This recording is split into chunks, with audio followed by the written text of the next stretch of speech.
Hello,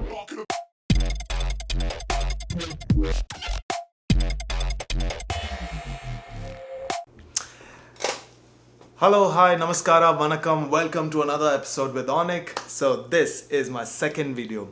Yes, my first video was all about me, and I said I'm going to have a lot more videos, but I couldn't. So first of all, I'm sorry about that, and you know why?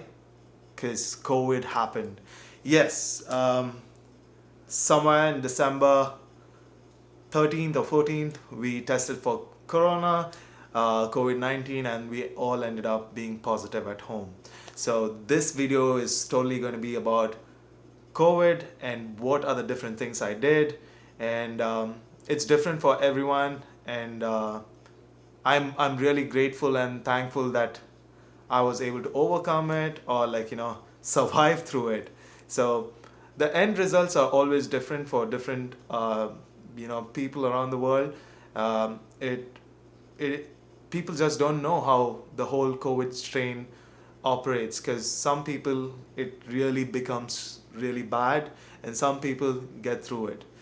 So this video is going to be about what not to do and basics of how to keep yourself safe.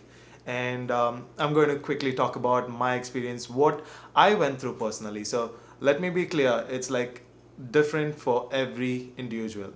And for me, it was different compared to my wife, compared to my mother-in-law, and also some of my friends um, who had, tested positive.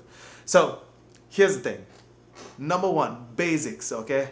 If you test for COVID and you turn out to be positive, do not panic.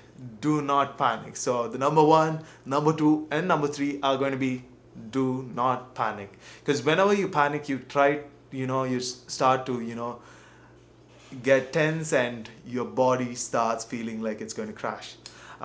So how did we get COVID? So we are still not very clear or sure about how it happened. So my wife happens to be a resident physician, and she had she does interact with a lot of COVID patients, and maybe she did catch it from one of those guys, and she brought it home.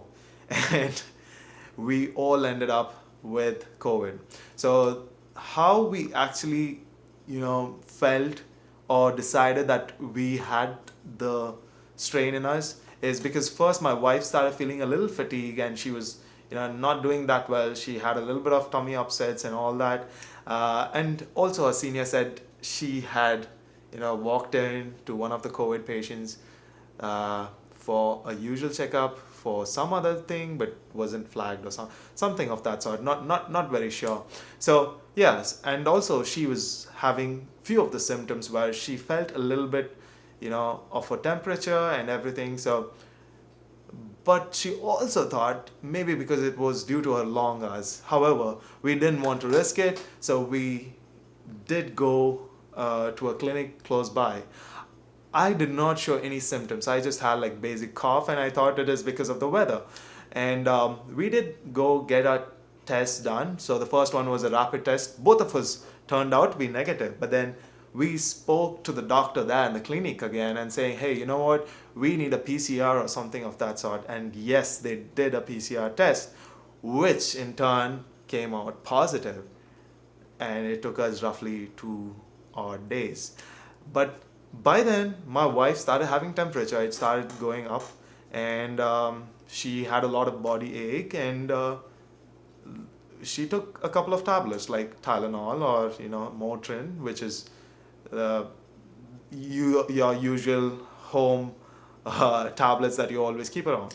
And then when the results came, the same evening, I saw a spike in my temperature, and it started increasing. I started having dry coughs, and the next day my temperature was like pretty high. It just wouldn't go down. We were a little bit concerned. My wife was recovering by then. It was almost 3 to 4 days, and then she was recovering while I was catching up. Like I was hitting my peak where I had my fever raising constantly. It was at 102, 103, wouldn't go down. I had to take a couple of more Tylenols because there is no proper medication, or there is no direct medication. It's all again, supportive care is what the medicinal term is. Yeah, so I did that. I had a little bit of chills for one of the nights where I felt really cold, even though the temperature in the house was pretty warm. I felt really chilly and everything. And after, like, I had fever for almost 3 to 4 days. And I did recover. The body ache was pretty bad. Oh, the most important thing is we started losing taste and smell. So first it was my wife and then it was me. I lost my taste.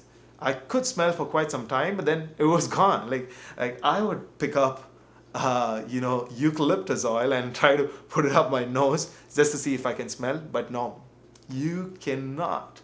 So this went on, and by the time I was exiting the whole curve, we saw my mother-in-law catch up with us. We were really worried because she is slightly older and we didn't want her to catch up, anything of this sort, but yes, she did. However, after a few days, almost, she took a little more time because she did not have a lot of temperature, but she had a lot of fatigue and a lot of body ache, and she did recover and she's doing way better now.